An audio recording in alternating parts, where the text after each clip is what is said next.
Hello and welcome to Finding Grace. I am your host, Hannah Wallace.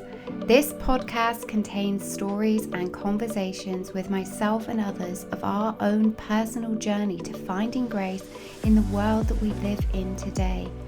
My mission as someone who lives with a genetic condition and as a writer and a blogger is to guide people to integrate their darkness and their light and find grace in the space wherever they are at. I hope this podcast inspires you to find grace on your own personal journey. Without further ado, let us begin. Hello and welcome to Finding Grace. Today I'm joined by the lovely Shireen Oberg. Shireen is an author, podcaster, and her work is a blend together of spirituality from her Kurdish background, yogic philosophy, traditional Chinese medicine, and Western practices fused in too. I cannot wait to share Shireen on here today. So welcome, Shireen. Thank you so much, Hannah. What a beautiful introduction. I feel really humble and grateful to be here with you today. Oh, I know. It's my pleasure. And it's so interesting for my audience listening that I actually realized when I got introduced to interview Shireen that I'd actually been following her for years, but I just didn't know her face. And so it was really a nice full circle to really connect with you as a person and get your book, which we will delve into deeper.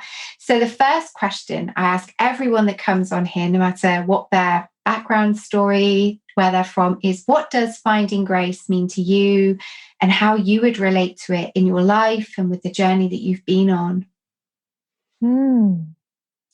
That's a beautiful question. And I actually had to think about the word, since I'm not native English, what that word means. And I tried to look it up also in Swedish and there's so many definitions of grace, but it to me it feels like a very finding that beautiful and unconditional healing love in some way through our experiences, and to see that everything is a part of one thing. It's just different aspects. So when we see that, we can find grace in everything that we do. So I think that's something, and it has so many meanings when I saw it, and I know it's also very connected with the divine and this the embrace that we can get and feel from the Great Mother, or whatever we want to embrace in our lives. I love that. Thank you for sharing that.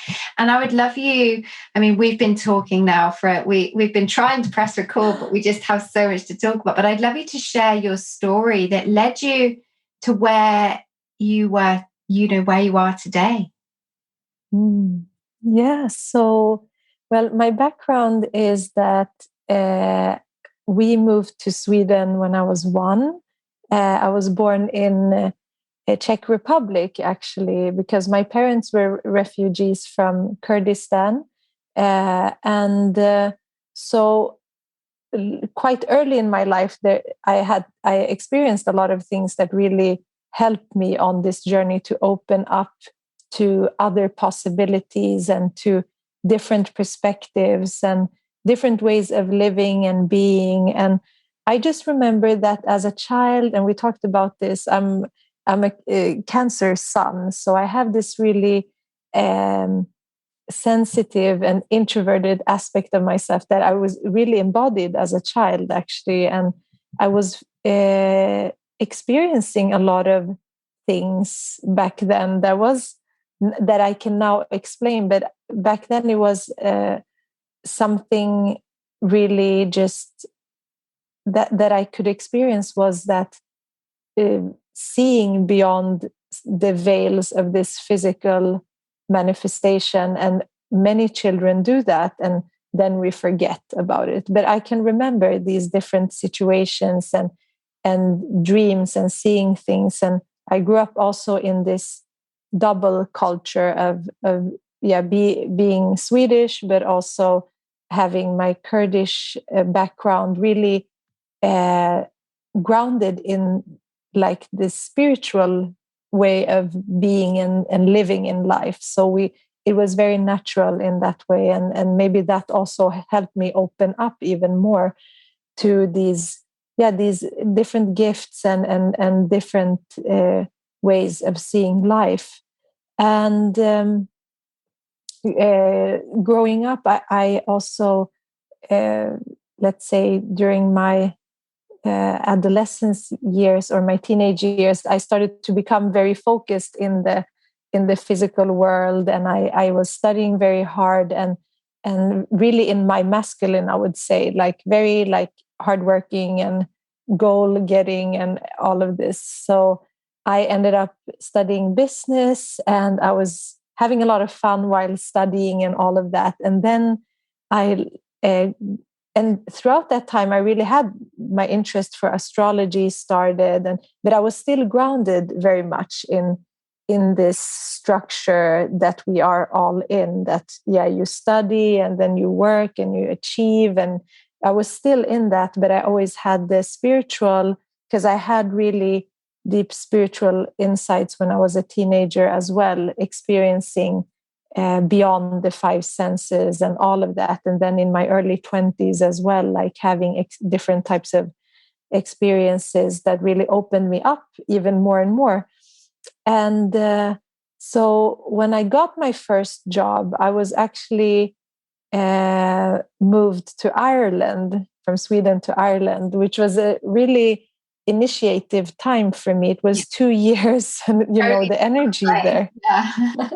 It's really strong, and it takes you very deep down into yourself, into that, like the descending. I really descended into myself throughout that time, and I had to really start peeling off every layer of what I thought I was, because I realized that everything that I had been working for was not actually what would make me happy. I realized that very early. It just took me less than a year to realize that this was all like a made up dream. Yeah. And through that time, I actually had to start working a lot with my mind, because I was very stressed out, and it affected me physically, emotionally, mentally, in every way. So I had all of these thoughts that was based in doubt and fears, what we would call negative thoughts, or thoughts that was really not mine. It was programmed thoughts that I had acquired from all my experiences up until then. And it was really challenging to be in that space and not be mindful at all, actually. And that's how I started my meditation practice. That's the first thing I started to do, was to meditate and to just quiet the mind and release the tension and stress and all these negative thoughts about how my life was, or about my work, or like everything that was consuming my energy so much, that vibration. And I really loved starting to listen to Louise Hay's, positive affirmation, healing words. And I was like, this is what I need to program my mind with. And as I started that journey and got into yoga as well, and started with the energetic healing work as well, it was something that I really did to heal myself first. And then after a while, I felt like, but this is so important to share. And this positive energy that I was feeling then, I want to do something positive in the world, because we were so bombarded in both social media and on, TV and radio with these negative stuff that was like just again based in fear and in limitation, in doubts. And it's everyone is getting programmed by that daily. If you're watching the news or consuming this type of media, we have amazing things that are happening that we're not even aware of, because mainstream media doesn't share that. So I just said, okay, if I can create something that can make one person happy today when they read it, I'm good. And even if not, I just have the intention to do that. That's my karma yoga. That's like how I can do something that from within me, I can spread this energy out. So this was 7 years ago now. And that's how love positivism was born. And it was in Ireland, in Dublin. So the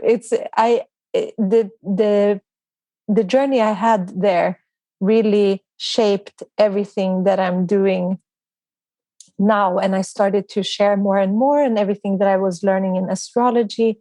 So my goal was always to share. And now when I turned also this into a podcast, I really wanted to share others who are doing this really important work to heal themselves and help like humankind with different aspects, going deeper.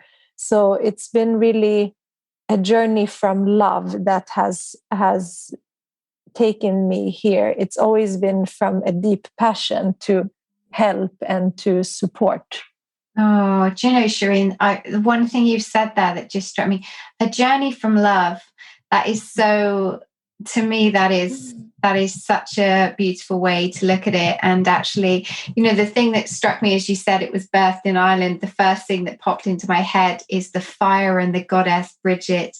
I feel like it was almost initiating you in that fire that Bridget does, with that energy. So, and it's interesting. I was about to ask you next, and you've already shared how the law of positivism got birth, which I love. And I'd love you to share more about this. So for anybody listening, I will link Shireen's Instagram below. That she does these amazing posts, and you're sharing snapshots, aren't you, from these posts with a picture and image, and they're very digestible, but also able to sink in. So I would love you to share a little bit more about this. And I know in the book, which we'll get to in a minute, you share about these pillars that you created. But yeah, I'd love you to share a bit more about the law of positivism, which I'm going to just continually potentially get wrong, law of positivism. But yeah, I'd love you to share more about this, because it's a really beautiful space that you've created there. Thank you so much. And if anyone asks me how I came up with that name, I don't know. It just happened. So I don't even know if positivism is a real word, but it was really anchored in like weighing up all the negativity that we have been fed. And it really started actually when I was 21 and I was studying in the US, and I was studying humanistic philosophy, and I saw a documentary called What the Bleep Do We Know? Oh, I love that. I love that one. Yeah, isn't it so good? So long. It feels like a few timelines ago, that documentary. It was, and it was very before now there's so much more shared on social media, but I had never seen anything like that. It was one of the energy healers, she said, you have something I'm not quoting, but she said something like, you have never been told how great you are, or how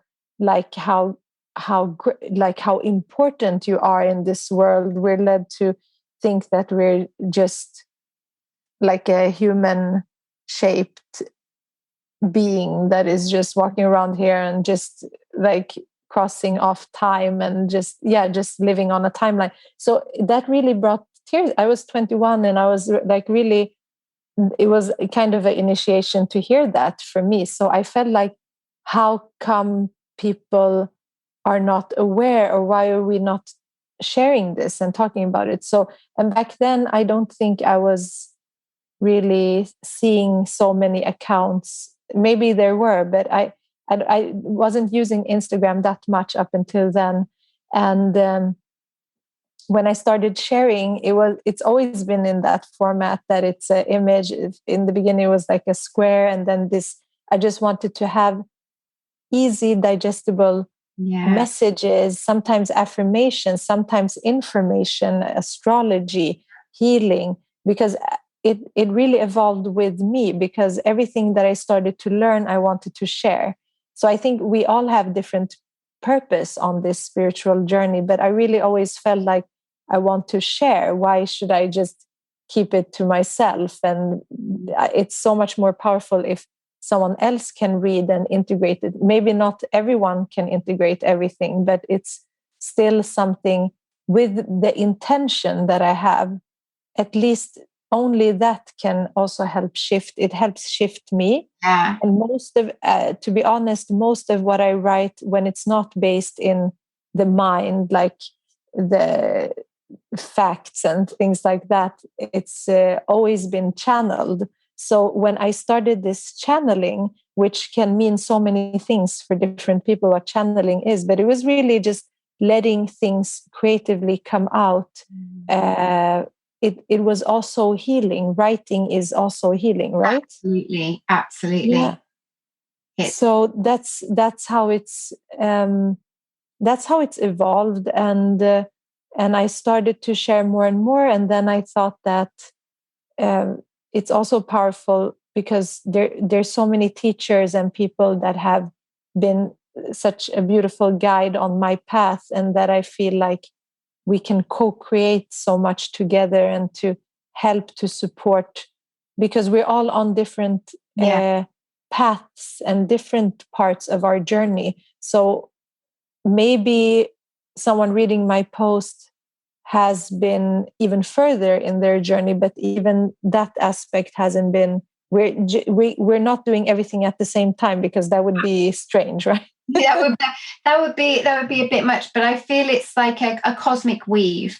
I'm a musician from childhood, and I think about, remember learning about musicians and Bach. All the melodies, so there was no sound on the instruments then where you could modulate quiet and soft. So all the melodies are interwoven, and they call it this word contrapuntal, and it means interwoven melodies. So that's how they would create dynamic in the music. And so obviously as Mozart and Beethoven came in, that it shifted, the pianos got sound dynamic, but before this it didn't. So essentially what we're doing, we're having all these interwoven melodies. It's creating the dynamic.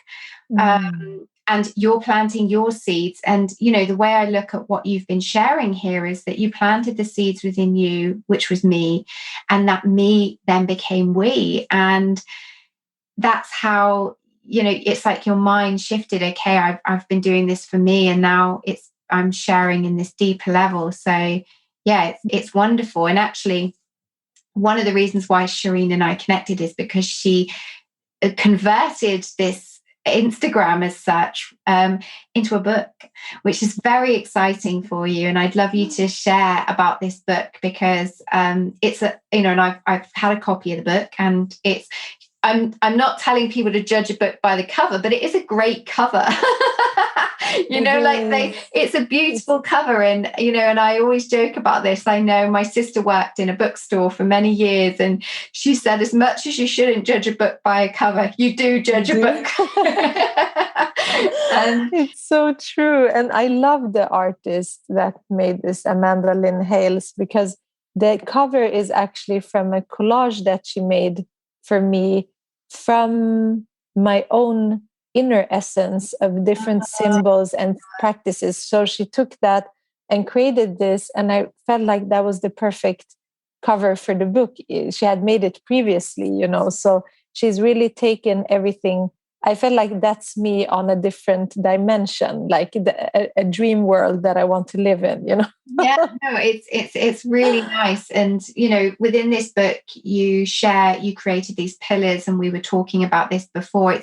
It's a very grounded book, and it's designed to be simple, isn't it? So share about your book, baby. Yeah, thank you so much. I really wanted to take all of these years of writing so many different themes. Also, every season has different themes, because I'm going through different things. I'm learning different stuff all the time. And it's not always my own things. It's like I'm studying these ancient texts and practices, and I'm it's all connected. So I really honor like all teachers that have come before me, and how this information and knowledge is being able to like convert and to be seen in different ways. And in this book, I really wanted to tap into what are the main topics that I get from this my community. What are the main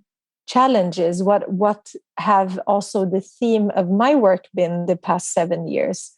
And I think 7 years is a beautiful cycle, like we talked about, and it's really a magical like time. We can go through so much during that time.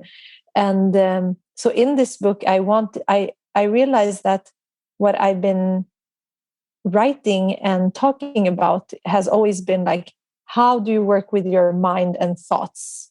And I think that's like a really tangible level, just as well as our physical body. And in the past years, we have been very more mindful maybe of our physical body with all the information and knowledge that is coming out.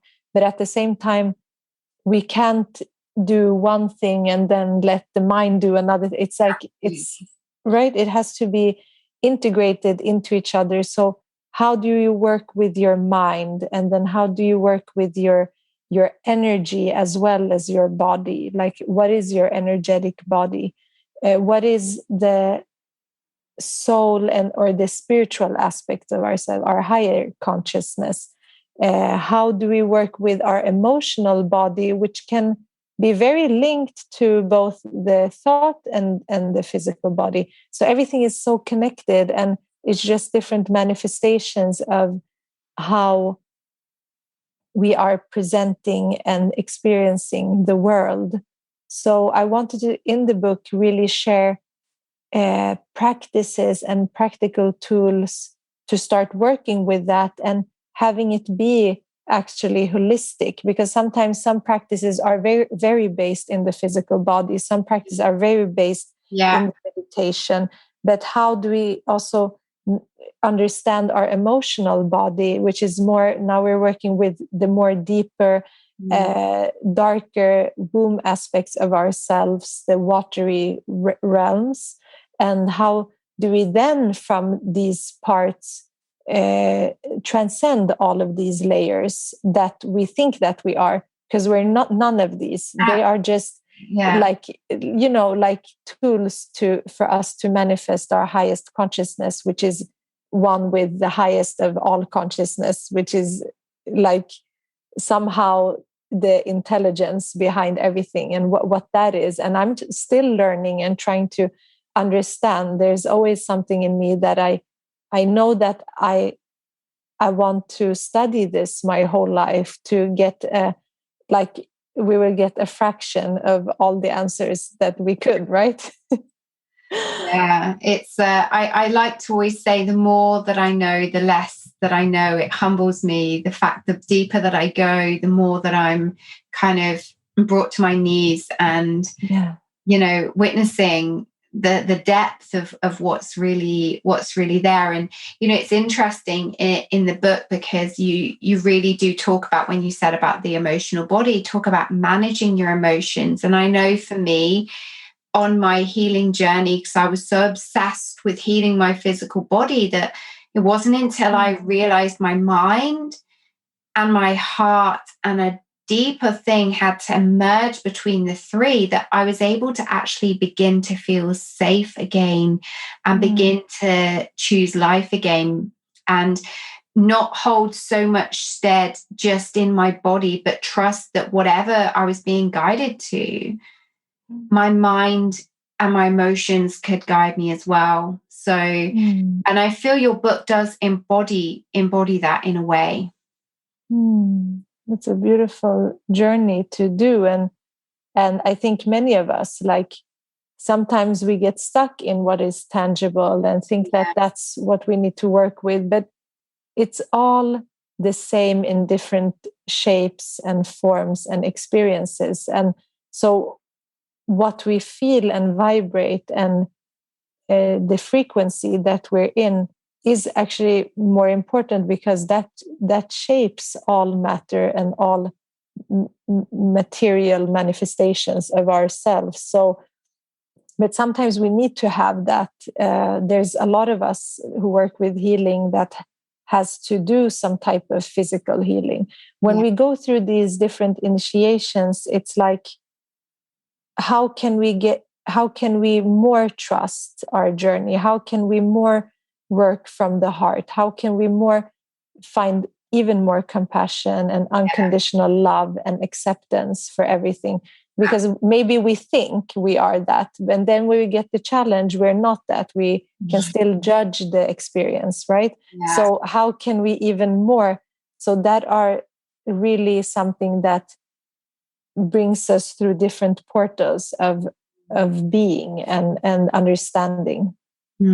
I think it's interesting you use the word trust, and I'm sure for anybody listening, one of the deepest lessons I think we're all given is the trust in life, the trust in ourselves, the trust in our body. And we think it's almost like we think we can trust enough, but we're led to have to trust on an even deeper level. And I look at what's happening on the planet right now as we record this, like we are the trust, essentially for many people, the trust will have felt broken. And it's how do we rebuild that? And it has to begin within ourselves. And I've said this to so many people right now who are really feeling almost a bit broken from what's happened. The trust you have to find that safety within yourself first and go deep within that to come back out in order to build that trust, bridge that trust with life and beyond again, right? Yeah, you're so right. And we can always, and this is one thing that has been very important on my path, we can always see something.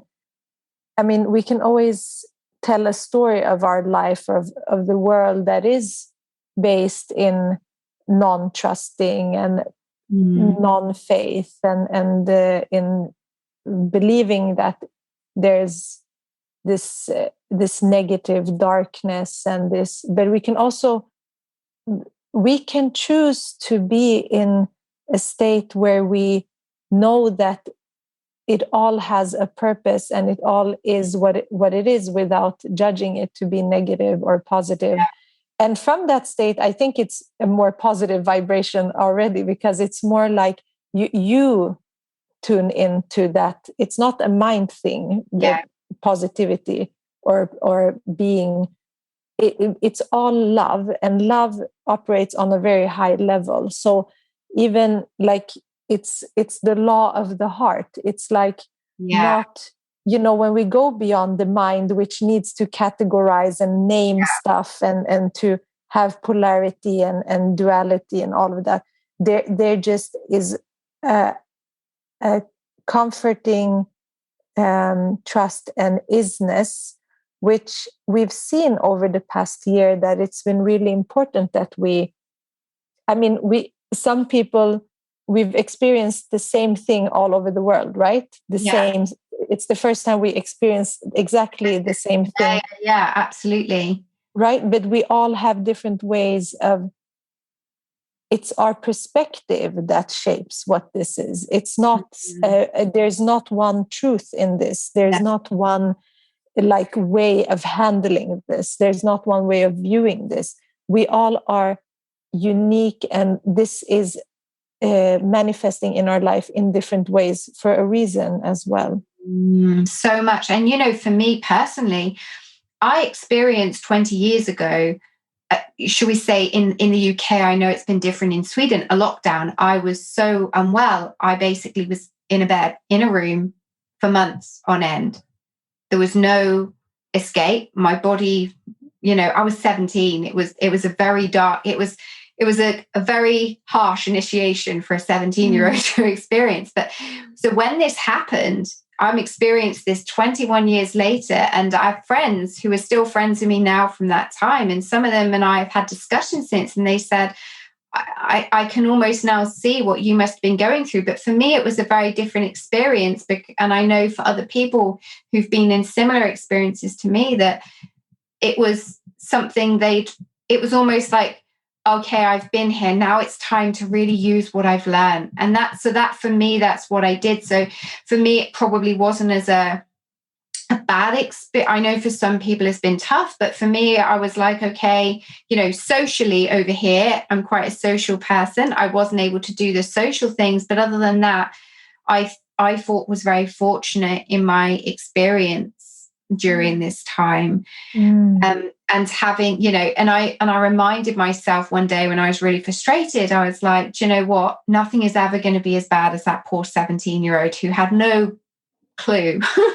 At least I'm entering into this space equipped. Exactly. So that's what it is. You found the strength and trust from that experience, which was now applied. Yeah. Absolutely. And it's interesting in your book and you shared this with me before, that you were very sensitive, and you talk about empaths and you talk about sensitivities in the book. Like, what advice do you have for anyone listening that feels, because some people feel so sensitive to life and it hurts them essentially, doesn't it? When you're not protecting your boundaries, kind of owning you are an empath and recognizing your sensitivities, deeply damaging, I think. And no one is educated within the normal systems on this, are they? No.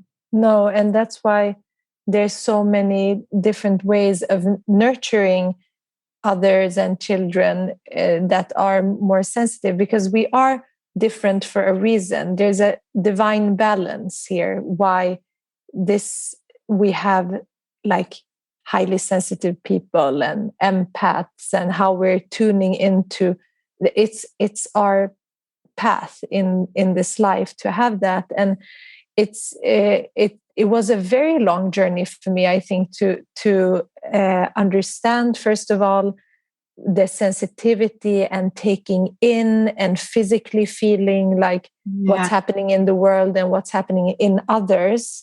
That was very challenging. But I realized also it was more challenging when I wasn't listening to myself, and when I was keep doing things or keep being around certain situations or seeing certain things on TV, or like just getting bombarded from all over the place. And the way I also was letting that define me and to become one with me. So, in yoga, in the end, like, it's about finding the stillness within you, to not take in everything and become everything that is outside of you. It's about being the seer, that everything around us is the Maya, it's the illusion. So we're just, this is also a process of unveiling. So, but in the beginning stages, when we are in that sensitivity, it is easy to get,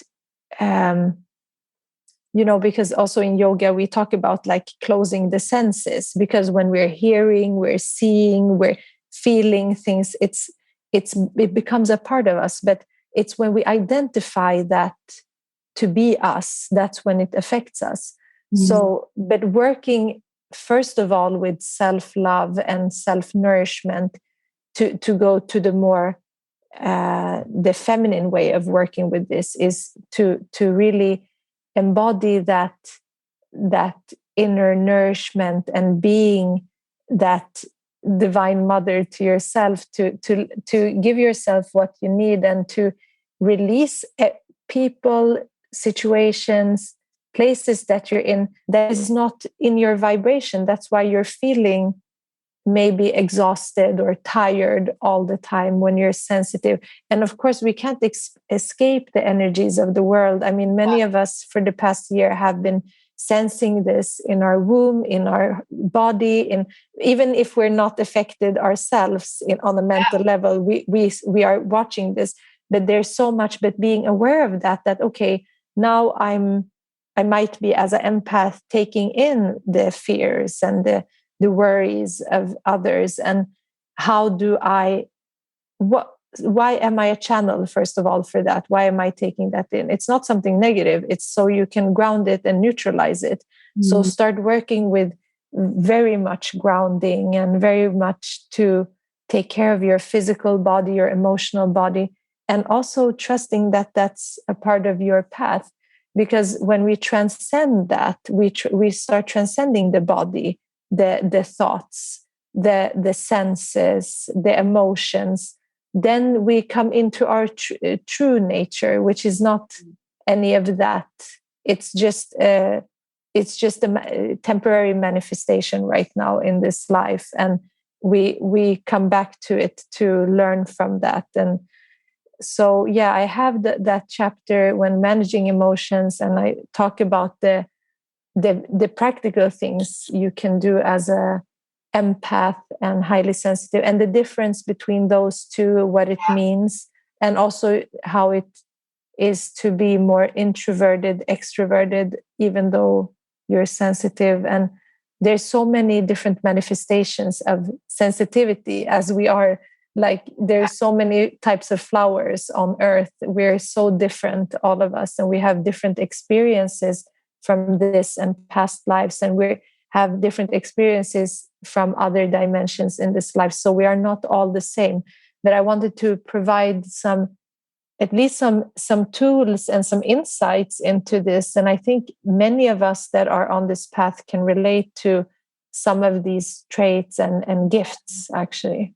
No, definitely. And I think the really important thing is for people listening to realize that it's not a flaw, because I think so many people feel like they're a bit broken if they're sensitive, or they're not able to handle things, or they're feeling overwhelmed. Like, go within and use that as a positive tool to guide you to where you need to be, and to let it be your compass back to where you need to be. But when you touched upon grounding, I know for me, that was something that when I started to ground myself and really understand that if I kept grounded, no matter what was going on around me, things would feel a bit easier. Yeah. It really does make a massive difference. And it's interesting because naturally I'm quite an extroverted person, but also there's like a really part of me that it goes off and meditates and can be really alone at the same time. It's like there's this real duality between me that, when I can be around people, I can have this super kind of out there side. Yet I also know that I then need to come and like clear myself and like come back into my body. So it's, I think, like you say, we're many different flowers. And that I think me realizing that and realizing that I wasn't problematic as I was, and I'm sure you experienced that as well, of owning that, it becomes so much more beautiful, because we start to see our own beauty within that. And you touched upon yoga, and I know we both spoke about this before we started recording, and I know that it's been an important part of your journey, as it has been, a humbling process for me on my journey. I was 12, Shireen, and I thought I was flexible. So I decided, I announced to my mother, I'm going to become a yogi. And it didn't quite turn out the way I wanted it to, but it really taught me that the yogic journey is not a one size fits all, and there are many facets to it, isn't there?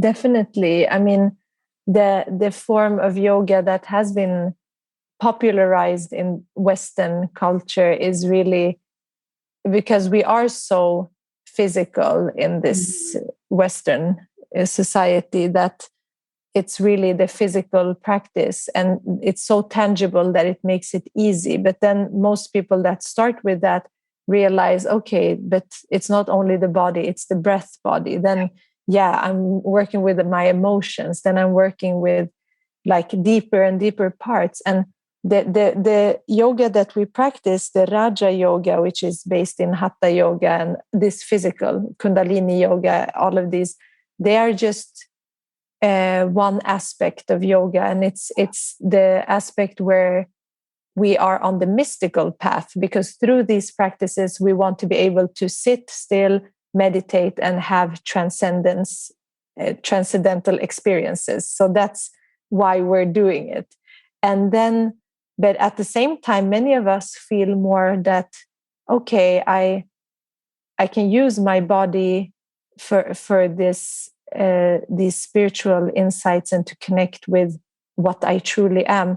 But I am also deeply in devotion to something. I'm devoted to be in service. I'm devoted to God or goddess, or I'm devoted to the universe, to be of like a channel, or to live in this devotional way. So that's also yoga, the bhakti yoga, to be in devotion, to create ritual, ceremony, worship in any way that you feel in your what Ishvara that connects with you, what shape of the divine that you want to externalize, and to really have that devotion to that. Everything that you do, you give it up to something higher. So that's also yoga. Or the devotion to share, like what you're sharing now, in devotion to being of service. So in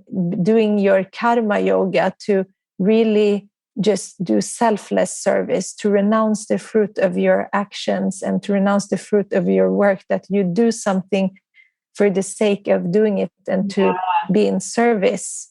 So that's another part. And then I think both me and you, since we read a lot and we want to learn, that's jnana yoga, the practice of reaching, the enlightenment or insights or epiphanies, or like the knowledge of ourselves through studying scriptures or anything, books that are helping us to get new insights on a mental level, which really, they say that the bhakti, the devotion, the heart yoga, anyone can do. We can chant, we can sing, we can dance to be in devotion.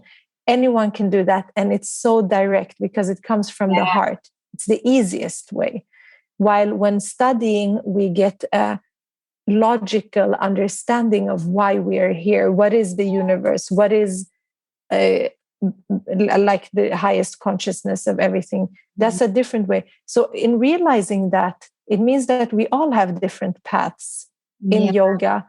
And yoga is not only connected to, it's not connected to a specific religion, or it's definitely connected to a culture, which is also based in Hinduism. But it's the practice. You can be in devotion to anything that you want that goes beyond your physical body.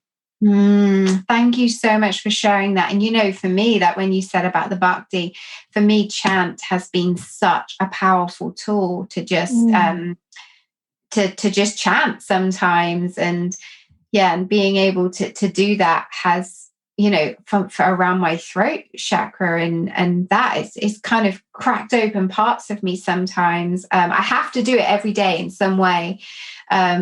So I'm sure the people around me sometimes are like, oh my gosh, she's on it. She's whacking out the bathroom. There's some sort of chant coming from this. But for me, that's a way that I connect. And if I don't do it, I feel like I'm missing something in my day almost.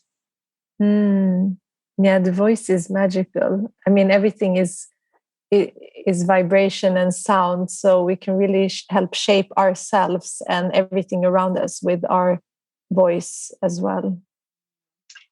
Gosh, so much. And I'd love you. The other thing that I love about your book is something that has been a big guide for me, is gratitude. And you speak quite a lot about this in your book. And I'd love to hear your gratitude journey, because I speak to people about this, and I believe when we go on these paths, we all have different gratitude journeys, but it's been such a guiding light for me. I don't know about you.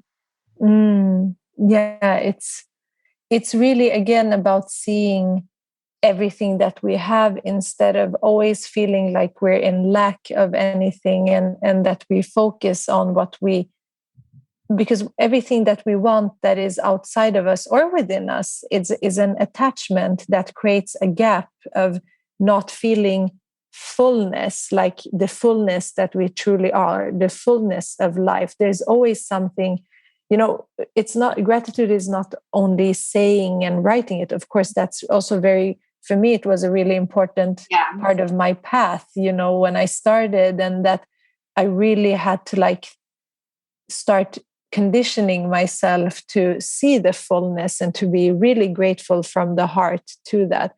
But then when you also integrate that, you feel that all the time. You are gratitude. That's also a part of bhakti, right? To really embody that. And that means that you no longer seek to, you don't put your happiness or your your joy into anything that is really outside of you, or anything that is not in the present moment. It's really about becoming extremely present in the now, realizing that we have so much to be grateful for, to feel this unconditional love from the universe, and that we're always held and guided. And it's really a first step, I think, when working with the mind, creating the tool out of our mind is really to focus on these things that are really heart opening, because that's also, the thoughts create this vibration, and it's really connected to, as I said, the emotional body, which is even more vibrational. So, and then the energetic body and all of these parts of us. So gratitude has been a very important part of my journey. And whenever we fall into like these fears or doubts, or feeling like we're not in abundance anymore, that we feel like there's something missing, or we feel like we are not what we thought we would have been, like this image that we had of how our lives should be, and being in that state, and just being in what is, and that's unconditional acceptance as well, that I don't need anything else but what is right now, and I trust that everything that unfolds is exactly what I'm supposed to experience. So powerful. And it's interesting because I think it's so easy to find gratitude when things are good. But when, we spoke about this, the importance of, in order to really understand the good and and I don't want to label these things anyway, but for sakes of us, our humanness, we need to be able to illuminate the darkness. And that's when we really, in my experience, that we understand what gratitude truly is. And that's where the real healing takes place, isn't it? Yeah, definitely. It's all leading us to the same place in different ways. And there's nothing that is meaningless or not with no purpose, because I don't believe that we have put into this life to suffer, or to feel like not feel that we have a purpose, or that things that we experience are just bad luck, or that we have not done what we're not deserving, or it's not that. Everything in the end is like, this whole life is a dream, or a movie, or something projected that we are experiencing during a short time. If we think about it, it's not that long. That's why, like, dreams, sometimes it can feel really long, but in truth we just slept 5 minutes, or it's all merging. A year can feel so long, and then another year can feel like a month. And this is why everything is not what it seems to be. We are just sometimes trapped in that like illusion, like in yoga we say Maya. Yes. and believing that it's true. But even this it's really beautiful what this Vedic, from the Vedanta text, it says the universe is unreal, but Brahma is real. Brahma is our, the highest consciousness of everything. So even the universe and everything manifested, the Shakti, this everything that has been shown to us, it's a part of the manifestation and expression of something that is not, we cannot experience or understand on this level. Thank you for sharing that. And before we come to the end of this, I'd love you to share some of the tools, that you're using, that help you stay being human, Shireen, because that's what we sometimes need to do. And I'm sure that as I know, meditation will come into this, but what for you really helps you right now in your life?